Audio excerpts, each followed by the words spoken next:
नमस्कार, लोकसभा टीवी में आपका स्वागत है। मैं हूं इरशाद अली। तो आइए शुरू करते हैं खबरों का सिलसिला, मगर उससे पहले सुर्खियों पर एक नजर।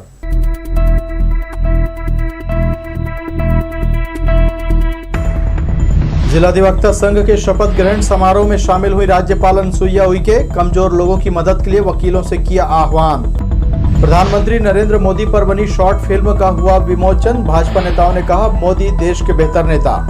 बिल्हा पुलिस ने अपहरण के 2 आरोपियों को किया गिरफ्तार। पॉक्सो एक्ट सहित कई धाराओं में की गई कार्रवाई। और बिजली बिल अदा न करने वालों के खिलाफ चल रही लगातार कार्रवाई। वसूली अभियान में बिल्हा के अधिकारियों को मिल रही सफलता। ये थी सुर्खियां। अब खबरें विस्तार से। जिला अधिवक्ता संघ के शपथ ग्रहण समारोह में पहुंची राज्यपाल सुश्री अनुसुईया उइके ने प्रदेश में आदिवासियों के हक अधिकार छीनने का राज्य सरकार पर आरोप लगाया। उन्होंने अधिवक्ताओं से गरीबों का संरक्षक बनने की अपील की। खुले मंच से राज्यपाल सुश्री अनुसुईया उइके ने कहा, आदिवासियों के लिए बनाए गए पेसा कानून का राज्य में उल्लंघन किया जा रहा है। उनके संरक्षित क्षेत्रों को राज्यपाल को बिना सूचना के विकास के नाम पर नगर निगम नगर पंचायत बना दिया। ये ट्राइबल राइट्स के विपरीत है। सुश्री उइके ने कहा, यह केवल छत्तीसगढ़ की नहीं पूरे देश की समस्या है। इसकी जानकारी उन्होंने केंद्र सरकार को दी है। क्षेत्रों में नगर पालिका, नगर निगम, नगर पंचायत नहीं बना सकती। जब मेरे पास ये लोगों के आवेदन आए कि ऐसे 80 पंचायतों को 34 नगर पालिका के रूप में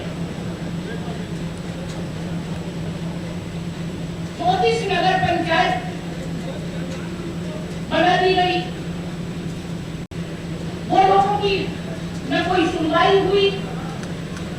और जबकि ये संवैधानिक बिल्कुल विपरीत है और इसके लिए बगैर गवर्नर के, बगैर राज्यपाल की अनुमति के बगैर अनुसूचित क्षेत्रों में विशेष अधिकार पावर गवर्नर को दिए गए। और उस परिस्थिति में जब लोग मेरे पास आए, मुझे बड़ा दुख हुआ। इसके पूर्व राज्यपाल की उपस्थिति में जिला अधिवक्ता संघ के सभी पदाधिकारियों को शपथ दिलाई गई। अधिवक्ताओं को संबोधित करते हुए राज्यपाल सुश्री अनुसुईया उइके ने कहा, गरीब और आदिवासियों को सस्ता न्याय सुलभ कराने सभी मिलकर प्रयास करें, उन्हें संरक्षण प्रदान करें। न्यायालय आने वाला व्यक्ति वकीलों का अपना संरक्षक मानता है, इसलिए आपका कर्तव्य है आप उनको संरक्षण दें। ग्रामीण क्षेत्र के गरीब आदिवासी किसान जब पीड़ित होते हैं तो वे आपके पास बड़ी उम्मीद से आते हैं। आप उनकी उम्मीदों पर खरा उतरने का प्रयास करें, ये आपसे मेरी अपील है। आज न्याय महंगा होता जा रहा है। यह सही है कि यह आपका पेशा है और इसी से आपका घर चलता है, फिर भी आप सब इसे सस्ता और सुलभ बनाने का प्रयास अवश्य करें। शपथ ग्रहण समारोह में जिला अधिवक्ता संघ ने महामहिम राज्यपाल के अलावा छत्तीसगढ़ उच्च न्यायालय के न्यायमूर्ति पी सैम कोशी, महाधिवक्ता सतीश चंद्र वर्मा, जिला एवं सत्र न्यायाधीश अशोक साहू, महापौर रामशरण यादव, सांसद अरुण साव, बिल्हा विधायक धर्मलाल कौशिक और अन्य अतिथियों का स्वागत किया। अंत में सभी अतिथियों को स्मृति चिन्ह प्रदान किया गया। कैमरामैन जयेंद्र गोले के साथ दिलीप जगवानी, लोकसभा टीवी, बिलासपुर। सूर्यदेव और छठी मैया की आराधना के महापर्व छठ की तैयारी शुरू हो चुकी है। देश के सबसे बड़े छठ घाटों में से एक बिलासपुर के छठ घाट में रविवार को समिति के कार्यालय का विधिवत शुभारंभ किया गया। तोरवा छठ घाट में बीते 22 सालों से उत्तर भारतीयों द्वारा छठ पर्व मनाया जा रहा है, जिसमें अब स्थानीय लोग भी शामिल हो गए हैं। हर वर्ष की तरह इस वर्ष भी छठ महापर्व के लिए पूजा समिति का गठन किया गया है, जिसमें सर्वसम्मति से एक बार फिर प्रवीण झा अध्यक्ष बनाए गए हैं। सचिव की जिम्मेदारी अभय नारायण राय को मिली है, जबकि डॉक्टर धर्मेंद्र कुमार दास को कोषाध्यक्ष की जिम्मेदारी मिली है। कार्यालय उद्घाटन के साथ पाटलिपुत्रा संस्कृति विकास मंच, भोजपुरी समाज और सहजानंद सरस्वती समाज ने सामूहिक बैठक कर आगामी कार्य योजना पर विचार मंथन किया। फिलहाल अरपा नदी की सफाई सबसे बड़ी चुनौती बनी हुई है। एक तरफ नदी में जलकुंभी की सफाई होनी है, तो दूसरी ओर घाट पर प्रतिमा विसर्जन से उत्पन्न अवशेष का अंबार लगा हुआ है, जिसे निगम के साथ समिति साफ करने की तैयारी में लगी हुई है। लोग इस बार अनुमानित जो है, जो पिछले साल जो पिछले पूजा करते थे उससे 1.5 गुना बढ़ने की संभावना है, क्योंकि ये एक दो समाज की नहीं है पूजा, ये बिलासपुर के हर समाज इसको पूजा करने लग गया। और सब समाज मिल के कर रहे हैं आज के डेट में, तो इसलिए इस बार भीड़ ज़्यादा बढ़ेगी। इसको लेकर क्या तैयारी कर रहे हैं? इसके लेकर के मैंने हम लोग पार्किंग व्यवस्था की तैयारी करते हैं। घाट की लंबाई तो काफ़ी बढ़ चुकी है, तो सबका समावेश हो जाता है और दर्शक लोग जो आते हैं उनके लिए भी व्यवस्था है, और जो पार्किंग व्यवस्था है मेन, तो गाड़ी की भीड़ आएगी इस बार, उसके लिए हम लोग विशेष तैयारी करेंगे। देश का सबसे लंबा छठ घाट बिलासपुर में है, इसका हम सबको गौरव रहता है। और छठ पूजा में 3 बातों का हम सब ध्यान रखते हैं, शुद्धता हो, सफाई हो और सुरक्षा हो। और इन तीनों पॉइंट पे शुद्धता तो हम सबको खुद करनी है। सफाई और सुरक्षा को लेकर हम लोगों ने जिला प्रशासन, नगर निगम प्रशासन और पुलिस प्रशासन से बात की है। जैसा उनका सहयोग मिलता आया है, उन्होंने कहा है कि उससे भी अच्छा सहयोग इस वर्ष रहेगा। और दुर्गा पूजा में जो भीड़ का अनुभव था, उसको देखते हुए प्रशासन के साथ बैठक करके प्रशासन और हमारी समिति मिलकर निर्णय लेगी और उस निर्णय को हम सब लागू करेंगे। 30 तारीख को शाम का अर्घ है और 31 को जो है सुबह का अर्घ के साथ ये कंप्लीट होगा। 28 तारीख को महाआरती है और आज हम लोग कार्यालय उद्घाटन के लिए यहाँ पर आए हुए हैं सभी तीनों समाज के, पाटलिपुत्र संस्कृति विकास मंच, भोजपुरी समाज और सह्यानंद समाज से, और सब गार्जियन लोग हैं। मेरठ से आए महात्मा जगत सिंह नागर ने निरंकारी मिशन के विशेष सत्संग कार्यक्रम में प्रेरक विचारों और अपने ओजस्वी उद्बोधन से संगत का मार्गदर्शन किया। उन्होंने कहा कि एक ही मिट्टी और गारे से किया गया निर्माण का अर्थ और उपयोग अलग अलग होता है। दीवार का कार्य विभक्त करना है, जबकि इससे निर्मित पुल 2 क्षेत्रों को जोड़ने का काम करता है। इमलीपारा के निरंकारी भवन में रविवार को आयोजित सत्संग में प्रमुख वक्ता जगत सिंह नागर से सभी ने आशीर्वाद लिया और देर तक उनसे सत्संग सुना। यहाँ मिशन के अनुयायी बड़ी संख्या में शामिल हुए।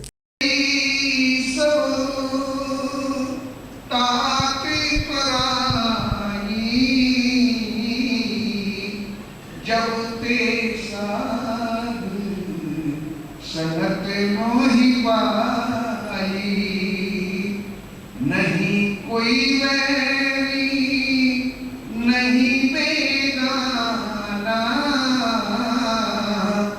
सदल संग हम वो बन आई। कोई वैरी नहीं, सबके साथ में मिलने से आनंद आ रहा है। संतन संग में लेवा दे, संतन संग में हमारा सत्संग, इससे ज्यादा अपनापन और क्या इस दुनिया के अंदर होगा। प्रदेश भाजपा अध्यक्ष सहित भाजपा के वरिष्ठ नेताओं ने रविवार को प्रधानमंत्री पर बनी शॉर्ट फिल्म का विमोचन किया। इस दौरान उन्होंने कहा कि मोदी युग शॉर्ट फिल्म के माध्यम से देश प्रदेश की आम जनता को प्रधानमंत्री के जीवनी और उनके कार्यों की जानकारी मिलेगी। प्रधानमंत्री नरेंद्र मोदी पर बनी शॉर्ट फिल्म मोदी युग का विमोचन रविवार को किया गया। इस दौरान बतौर मुख्य अतिथि प्रदेश भाजपा अध्यक्ष अरुण साव, पूर्व नेता प्रतिपक्ष धर्मलाल कौशिक, बेलतरा विधायक रजनीश सिंह, विश्व हिंदू परिषद के प्रांत अध्यक्ष शामिल हुए। प्रधानमंत्री पर बनी इस फिल्म में उनके जीवन से जुड़ी महत्वपूर्ण परिस्थितियों और उतार चढ़ाव को दर्शाया गया है। इस अवसर पर अतिथियों ने कहा कि मोदी @20 किताब में लगभग 20 से अधिक क्षेत्र के महान विभूतियों ने अपना आर्टिकल लिखा है।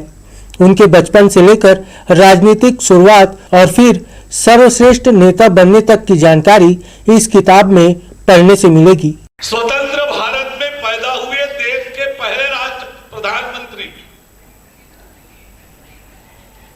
नरेंद्र भाई मोदी और एक प्रखर राष्ट्रभक्त, एक जनसेवक, एक ईमानदार राजनेता,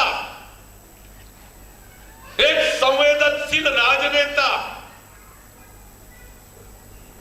और राजनीति में, लोकतंत्र की राजनीति में जो सबसे कठिनाई से मिलता है। आज हमारा सौभाग्य है कि नरेंद्र मोदी इस देश के प्रधानमंत्री हैं। प्रधानमंत्री अनेक बनते रहते हैं। एक पश्चिम बंगाल से बालक नरेंद्र निकल करके शिकागो में जाकर के भाषण दिया था और शिकागो में धर्म संसद में उन्होंने बता दिया था कि हिंदुस्तान गुलाम है, हिंदुस्तान की मानसिकता गुलाम नहीं है। इस बात को स्वामी विवेकानंद जी ने शिकागो में कहा था। आज पूर्व से सूर्य निकलता है, लेकिन पश्चिम से, गुजरात से सूर्य निकला और सूर्य निकल करके विश्व को बता दिया है कि वैश्विक स्तर पर अब कोई यदि नीति बनेगी, कोई निर्णय होगा, तो जब तक भारत उसमें नहीं होगा यह संभव नहीं है। ये पूरे विश्व ने इसका लोहा मान लिया है। पार्क ने 1970 के दशक में दक्षिण कोरिया में जैसा बीजेपी स्कीम लॉन्च किया था, वैसा ही मोदी जी ने 2020 में पीएलआई स्कीम लॉन्च किया, जो भारत को मैन्युफैक्चरिंग हब बनाने की दिशा में सबसे बड़ा कदम है, सबसे बड़ा रिवॉल्यूशनरी कदम। वक्ताओं ने कहा कि दुनिया के पटल में भारत को एक अलग पहचान दिलाने में प्रधानमंत्री नरेंद्र मोदी का महत्वपूर्ण योगदान है। कार्यक्रम में भारतीय जनता पार्टी और विश्व हिंदू परिषद सहित आरएसएस के कार्यकर्ता बड़ी संख्या में मौजूद रहे। लोकसभा टीवी के लिए कैमरामैन सुशांत सिंह के साथ नीरज शर्मा, बिलासपुर। राजनीति चुनौतीपूर्ण है, लेकिन प्रशासन में अपना कार्य पूरा करने के बाद मैं राजनीति के माध्यम से समाज और देश के लिए अपना बेहतर योगदान देने आया हूं। ये कहना है आईएएस से भाजपा नेता बने ओपी चौधरी का। रविवार को प्रधानमंत्री मोदी पर बनी शॉर्ट फिल्म के विमोचन अवसर पर वे बिलासपुर पहुंचे थे। युवा पीढ़ी को अपने पैशन के अनुरूप पढ़ाई करने और कार्य करने की उन्होंने सलाह दी है। छत्तीसगढ़ में पड़े ईडी के छापे पर कहा कि प्रशासनिक तंत्र अब कई बिंदुओं पर अपनी लक्ष्मण रेखा पार कर गया है। उन्होंने प्रशासनिक अधिकारियों को नसीहत भी दी। राजनीति में हम आते हैं तो राजनीति की राह में कई सारी दिक्कतें भी होती हैं, बहुत सारी चुनौतियां भी होती हैं। एक लोअर मिडिल क्लास का आदमी बिना बड़ी आइडेंटिटी के शायद पॉलिटिक्स में शुरू में उतना अच्छा नहीं कर सकता, बहुत संघर्ष भी करना पड़ता है, तो उसकी चॉइस है। प्रशासन में भी महत्वपूर्ण भूमिका है, प्रशासन में भी इम्प्लीमेंटेशन पार्ट, एग्जीक्यूशन पार्ट बड़ा इम्पॉर्टेंट होता है। तो दोनों में से कोई भी चुने, उस सीधा शिक्षा के माध्यम से। राजनीति एक्सटर्नल फैक्टर्स पे बहुत डिपेंड करती है। आईएएस की तैयारी इंटरनल फैक्टर्स पे आप कर सकते हैं। मैं रूम के अंदर बैठ के अपना मेहनत करूं तो मैं आईएएस में सेलेक्ट हो सकता हूं, बट पॉलिटिक्स एक्सटर्नल फैक्टर्स पे बहुत डिपेंड करती है। तो अपने व्यवहार, अपने व्यक्तित्व, अपनी परिस्थिति, अपना बैकग्राउंड को देखते हुए युवा निर्णय ले, और जिसको भी करें पूरे पैशन के साथ और शिद्दत के साथ करें और अपना बेस्ट कंट्रीब्यूशन दें। ईडी ने जो कहा है, ईडी ने जो प्रेस रिलीज में जो ऑफिशियली रिलीज किया है, हम उसी तथ्य को हम मानते हैं। हम कोई परसेप्शन के आधार पे कोई आरोप नहीं लगाना चाहते।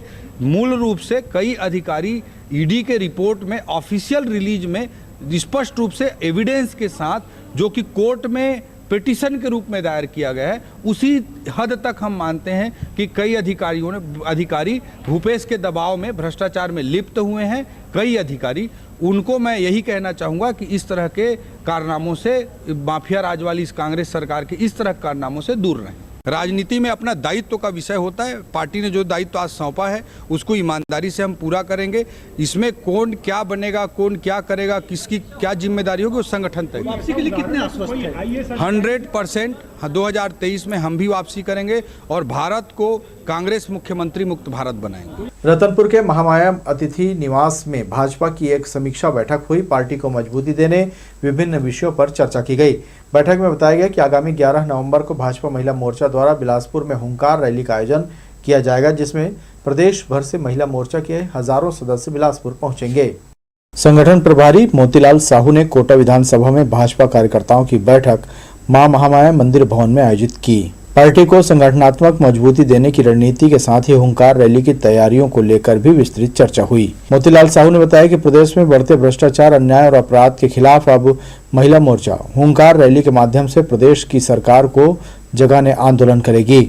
प्रदेश सरकार को उखाड़ फेंकने की कोशिश में जुटी भाजपा लोगों तक यह संदेश पहुंचाएगी कि किस तरह से पिछले 4 सालों में प्रदेश में अपराध बढ़े हैं और हर आदमी खुद को असुरक्षित महसूस कर रहा है। 11/11 को जो महतारी हुंकार है, महिलाओं पे जो प्रदेश स्तर पे जो भ्रष्टाचार, अत्याचार, अन्याय जो हो रहा है और वादा खिलाफी जो कांग्रेस की सरकार ने प्रदेश में किया है, इन सब विषयों को लेकर के आज ये बैठक रखा गया था, जिसमें खास तौर पे पूरी प्रदेश भर से बहनें 11 तारीख को बिलासपुर में इस सरकार को घेरने के लिए और यहाँ से कांग्रेस सरकार को उखाड़ फेंकने के लिए एक बड़ी आंदोलन प्रदेश स्तरीय बिलासपुर में भारतीय जनता पार्टी महिला मोर्चा की तरफ से रखा गया है। Bharatiya Janata party cadre party है और यहाँ ये प्रक्रिया सतत चलते रहती है। भारतीय जनता पार्टी की विभिन्न स्तरों पे बैठक और ये प्रक्रिया चलते रहती है। उसी प्रक्रिया के तहत आज कोटा विधानसभा स्तरीय बैठक रखा गया। इसमें आगामी कार्यक्रमों को लेकर भी बातचीत हुई, जिसमें एक महत्वपूर्ण कार्यक्रम हमारा 11 नवंबर को जो महतारी हुंकार जो कार्यक्रम होना है उस विषय पे बातचीत हुई और संगठनात्मक दृष्टिकोण से हम बूथ स्तर तक और शक्ति केंद्र स्तर तक हम पार्टी को कैसे मजबूत करें और आने वाले चुनौती को कैसे हम फेस करेंगे और कोटा विधानसभा को जीतने की रणनीति कैसे बनेगी, इस विषय पे भी अपनी बातचीत हुई। आगामी विधानसभा चुनाव की तैयारियों को लेकर भी भाजपा जुट गई है। कोटा विधानसभा आज तक भाजपा के हाथ कभी नहीं आई है, इसलिए पहली बार यहां भाजपा को जीत दिलाने के लिए खास रणनीति बनाई जा रही है, जिस पर कोटा विधानसभा के प्रभारी पवन गर्ग ने कोटा विधानसभा क्षेत्र में विकास की गति में तेजी लाने की बात को लेकर इस बार परिवर्तन लाने की बात कही है। लोकसभा टीवी के लिए रतनपुर से विजय दानीकर की रिपोर्ट। हवाई सुविधा जनसंघर्ष समिति के पदाधिकारियों ने कहा, बड़े शहरों से हवाई कनेक्टिविटी होने से मरीजों सहित व्यापारियों को काफी राहत मिलेगी। अनुरोध दिए जा रहे धरना प्रदर्शन में रविवार को लोरमी विधायक धर्मजीत सिंह और महापौर रामशरण यादव शामिल हुए। हमारी प्रमुख मांग तो ये है कि 4C कैटेगरी के लाइसेंस लेने के लिए जो निर्धारित रनवे की लंबाई होती है उसके लिए ज़मीन की आवश्यकता है और ज़मीन आर्मी के पास है। हमने विधानसभा में भी इस विषय में बात की थी, क्वेश्चन भी लगाया था। तो आर्मी से ज़मीन लेने के लिए प्रदेश सरकार को प्रयास करना चाहिए।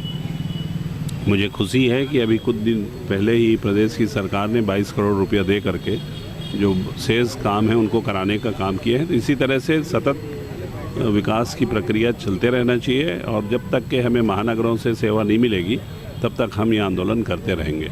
बिलासपुर की उपेक्षा बहुत हो चुकी है, अब बर्दाश्त नहीं किया जाएगा। हमारे शहर में शिक्षा का हब है और शिक्षा के लिए भी बहुत सारे जगह से लोग बच्चे आते भी हैं, हमारे यहाँ से भी जाते हैं। पूना जैसे हो गया, हैदराबाद हो गया, बेंगलोर हो गया, वो सभी लोग हवाई सुविधा से वंचित हैं। और सबसे बड़ी समस्या जो जान माल का खतरा है वो है अपोलो।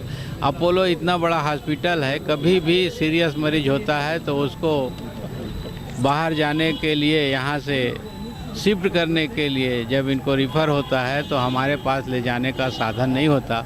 ये ऐसा समय आता है, उस समय हम सब कुछ होते हुए भी निराश हो जाते हैं। इसलिए हम सब का मांग यही है कि सभी महानगरों में यहाँ से हवाई सुविधा शुरू हो। अपहरण के 2 अलग अलग मामलों में पुलिस ने 2 आरोपियों को गिरफ्तार किया है। बिल्हा पुलिस ने आरोपियों के खिलाफ अपहरण, अनाचार और पॉक्सो एक्ट के तहत कार्रवाई की है। गुम बच्चियों का मामला हो या फिर महिला संबंधी अपराध, ऐसे मामलों में पुलिस लगातार कार्रवाई कर रही है।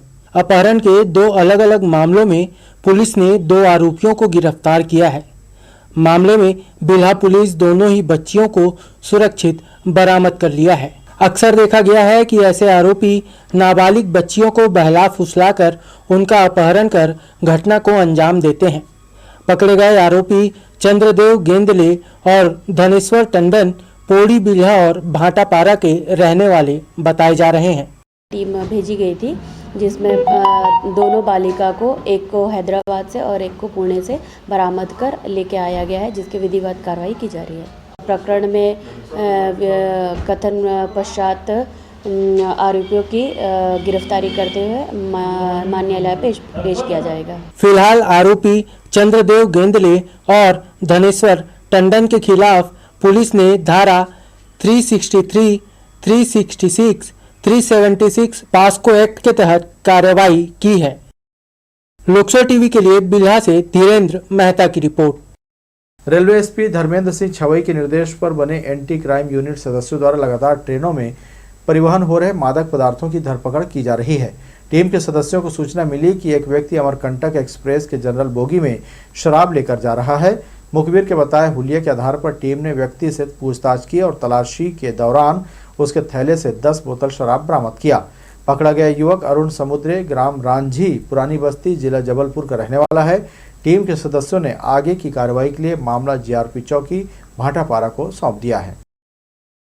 1.5 साल से फरार आर्म्स एक्ट और मारपीट के आरोपियों को सरकंडा पुलिस ने गिरफ्तार किया है।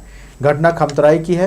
मामले में डोंगरा उर्फ गोलू, दीपक ध्रुव, प्रकाश और सरफू खान से पुलिस ने तलवार और चाकू बरामद किया है। वर्ष 2021 में दोनों पक्षों के बीच मारपीट हुई थी। घटना में घायलों की तरफ से पुलिस ने अपराध दर्ज किया था। पुलिस ने काउंटर अपराध दर्ज कर मामले की जांच कर रही थी। तब से दोनों पक्ष के आरोपी फरार थे। कानन पेंडारी में पर्यटकों को शेरनी के बच्चों का दीदार कराने की तैयारी की जा रही है। दरअसल 5 महीने पहले शेरनी के 4 बच्चे हुए थे जो अब बड़े हो चुके हैं। हाल ही में उनकी देखरेख केज में की जा रही है। डॉक्टरों की निगरानी में सभी शावकों को रखा गया है। नए साल में एक दिन के लिए इन शावकों को पर्यटकों के बीच लाने का फैसला प्रबंधन लेने जा रहा है। करेंगे उसको डिस्प्ले, बट वो है कि उनका हम मॉनिटर कर रहे हैं और उनको जब लगेगा कि एक स्ट्रेस फ्री एनवायरनमेंट में उसको उन लोग तैयार है तब हम शिफ्ट करेंगे। अभी तो वो 5 महीने के हुए हैं फिलहाल, और पशु चिकित्सक से हम कंटिन्यूस संपर्क में हैं और उसको हम देखेंगे कि मतलब जब लगता है कि उनको अभी टाइम आ गया है शिफ्ट करके उनको डिस्प्ले करेगा तब हम उसको करेंगे अवश्य। बढ़ेंगे आगे के समाचारों में, मगर उससे पहले सुर्खियों पर एक नजर।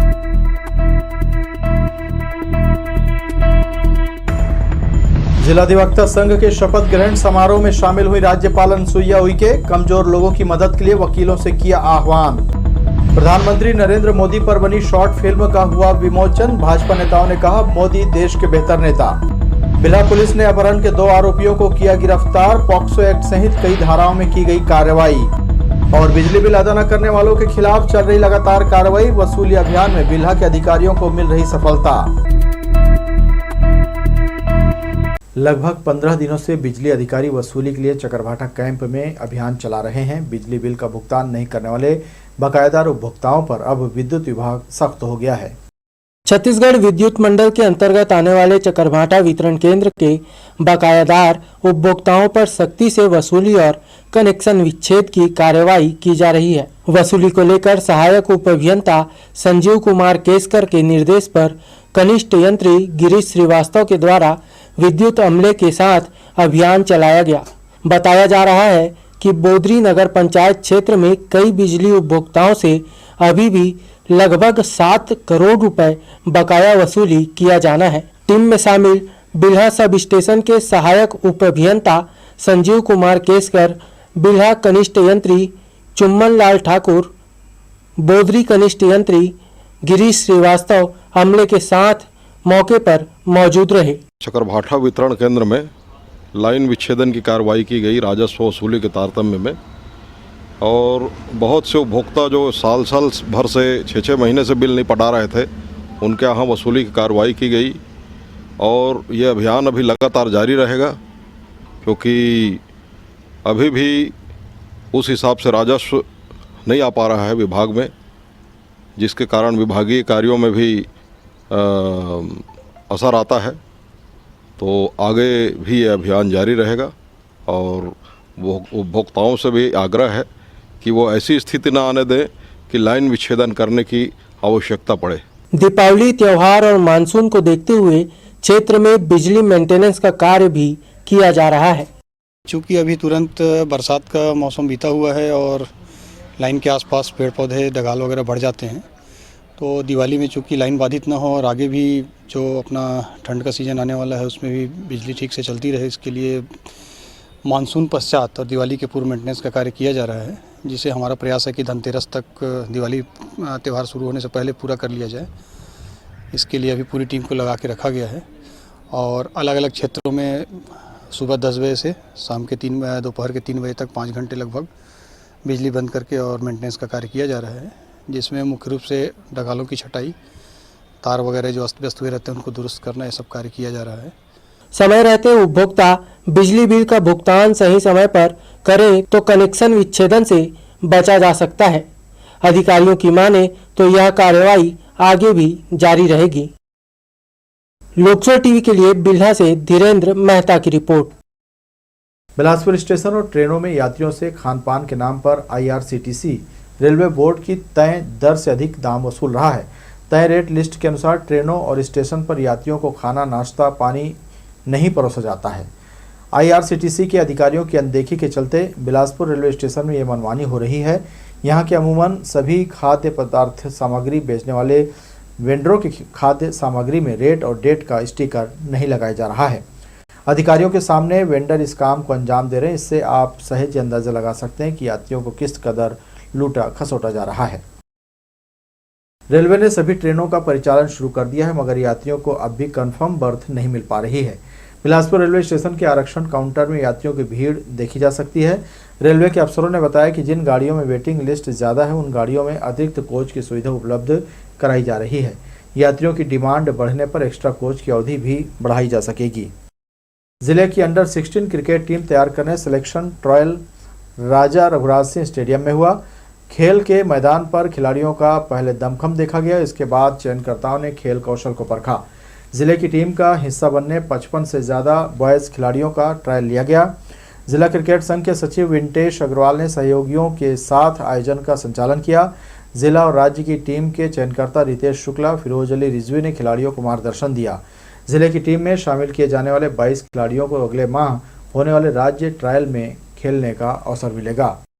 ये मैं अभी छत्तीसगढ़ क्रिकेट संघ की ओर से छत्तीसगढ़ का सेलेक्टर हूँ और प्लस यहाँ अभी डिस्ट्रिक्ट क्रिकेट का सिलेक्शन करने आया हुआ हूँ। सबसे ज़्यादा जो महत्वपूर्ण एज ग्रुप होता है ये 14 और 16 होता है और इसमें चूँकि बच्चे अभी नए नए सीखे रहते हैं तो इनके बीच हमको एक अच्छा प्रतिभा को तलाश करना होता है। तो ये सबसे महत्वपूर्ण दायित्व है। इसके लिए हम उनको सजेशन देते हैं क्योंकि हमारे सामने टीम का क्राइटेरिया रहता है कि हमको 16 बच्चे या 30 बच्चे कैंप के लिए छांटना है।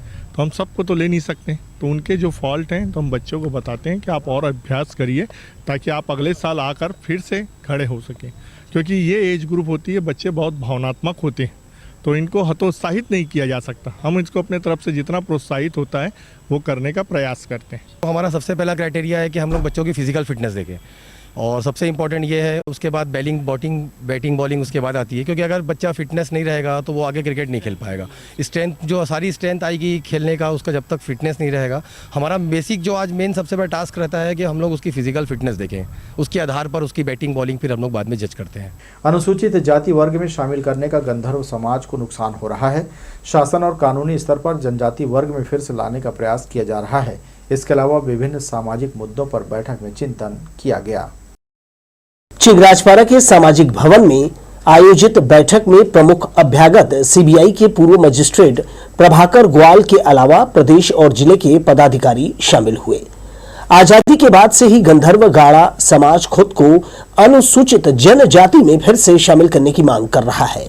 इस बैठक में इस विषय पर चर्चा की गई। समाज के वरिष्ठ प्रभाकर ग्वाल ने बताया कि केंद्रीय स्तर और हाईकोर्ट में जाति के इस मसले पर समाज ने अपना पक्ष रखा है। प्रदेश में इस समुदाय के करीब 35,000 लोग निवासरत हैं। इस संबंध में माननीय न्यायालय उच्च न्यायालय को गए थे तो उच्च न्यायालय ने भी 2007 में ही आर्डर कर दिया है कि इनको 6 महीने के अंदर निराकरण करो बोल के। तो उस समय जो नेतृत्व कर रहे थे भुरवाराम चौहान जी का, वो उनकी डेथ हो जाने से सब कार्रवाई रुक गई है और इसमें कुछ नहीं है।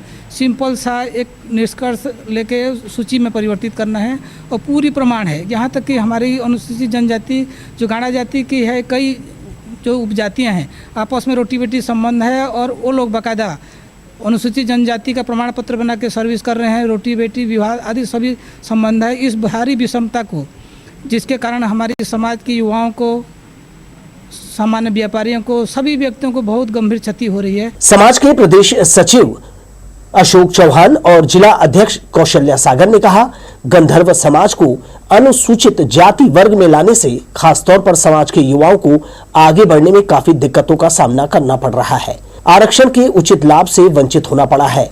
समाज की एकता में महिलाएं भी योगदान कर रही है। हमारे जाति के जो पूरे छत्तीसगढ़ में निवास करते हैं उनको ये बताना कि किस कारण से हमारी जाति अनुसूचित जनजाति से जाति में चली गई है और इसका हमारे जाति समूह को क्या नुकसान हो रहा है और वास्तव में हमारी मूल संस्कृति क्या है, उसको लेकर के ये संगोष्ठी रखी गई है।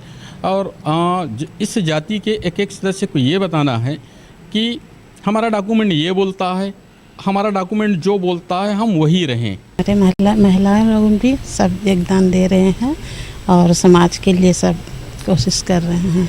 अभी तो सब महिला लोग साथ दे रहे हैं, कर रहे हैं वही आदिवासी आने के लिए।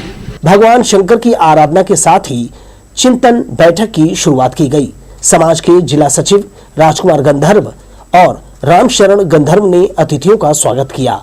इसके बाद वरिष्ठ जनों के मार्गदर्शन में विभिन्न सामाजिक मुद्दों पर विस्तार से चर्चा की गई। कैमरामैन जयेंद्र गोले के साथ दिलीप जगवानी, लोकसभा टीवी, बिलासपुर। इमलीपारा स्थित यादव समाज भवन में रविवार को अखिल भारतीय भारत वर्षीय यादव महासभा की प्रांतीय कार्यकारिणी की बैठक संपन्न हुई। बैठक में विभिन्न विषयों पर रायशुमारी की गई। वहीं एजेंडे के अनुसार सदस्यों ने समाज के विभिन्न विषयों को सामने रखा। मुख्य रूप से गुजरात की मीटिंग के संबंध में सदस्यों को यहां अवगत कराया गया। अखिल भारतवर्षीय यादव महासभा छत्तीसगढ़ के प्रदेश कार्यकारिणी की बैठक है, जिसमें प्रदेश के पदाधिकारी और जिले के जिला अध्यक्ष और राष्ट्रीय कार्य समिति के सदस्यों को बुलाया गया है। बैठक में 6 मुद्दों पर चर्चा के लिए रखा गया है। पहला है अखिल भारतवर्षीय यादव महासभा में जो गुजरात में सम्मेलन हुआ उसकी जानकारी के बारे में है। दूसरा है हमारा जो संगठन है वो 100वां वर्ष प्रारंभ हो रहा है, तो उसको उत्साहपूर्वक मनाने के लिए आयुष्मान भारत डॉक्टर खूबचंद बघेल स्वास्थ्य सहायता योजना के तहत सभी नागरिकों को निःशुल्क चिकित्सकीय स्वास्थ्य सुविधा देने पर शासन जोर दे रहा है। इसके लिए सभी जिलों के स्वास्थ्य विभाग को निर्देशित किया गया है कि सरकारी अस्पतालों में हर मरीज का इलाज आयुष्मान भारत के तहत करने की व्यवस्था की जाए। सिम्स जिला अस्पताल के साथ जिले के तमाम सरकारी अस्पतालों में आयुष्मान भारत से उपचार पूरी तरह से फ्री है, लेकिन इसके बाद भी मरीज इस योजना का लाभ नहीं उठा पा रहे हैं। कार्ड नहीं होने, प्रक्रिया समय पर पूरी नहीं करने या दूसरे कारणों से कई बार मरीज को आयुष्मान भारत के लाभ से वंचित कर दिया जाता है, लेकिन अब ऐसा सरकारी अस्पताल प्रबंधन नहीं कर पाएंगे। नोटिस में साफ किया गया है कि भर्ती मरीज का हर हाल में आयुष्मान से निःशुल्क उपचार किया जाए। इलाज कराने में जो भी समस्या आ रही होगी उसे अस्पताल प्रबंधन को ही दूर करना होगा। यदि मरीज योजना से वंचित होंगे तो इसकी जिम्मेदारी अधिकारियों की होगी। सिम्स में सुरक्षा व्यवस्था को मजबूत करने के लिए वार्डों के सामने 25 नए सीसीटीवी कैमरे लगाए जाएंगे। इसके लिए शासन ने 8 लाख रुपए की मंजूरी प्रदान कर दी है। ओपीडी, गायनिक विभाग, एमआरडी, मेल मेडिकल, टीबी और शिशु वार्ड के अलावा साइकिल स्टैंड सहित कुछ ऐसे स्थान हैं जहां मरीज के स्वजन की भीड़ रहती है। कैमरे लगने से प्रबंधन को काफी राहत मिलेगी, साथ ही हर गतिविधियों पर नजर रखी जा सकेगी। तो ये थी हमारी लोकसभा टीवी की तमाम खबरें। अगले बुलेटिन में आपसे फिर होगी मुलाकात। तब तक के लिए इरशाद को दीजिए इजाजत। नमस्कार।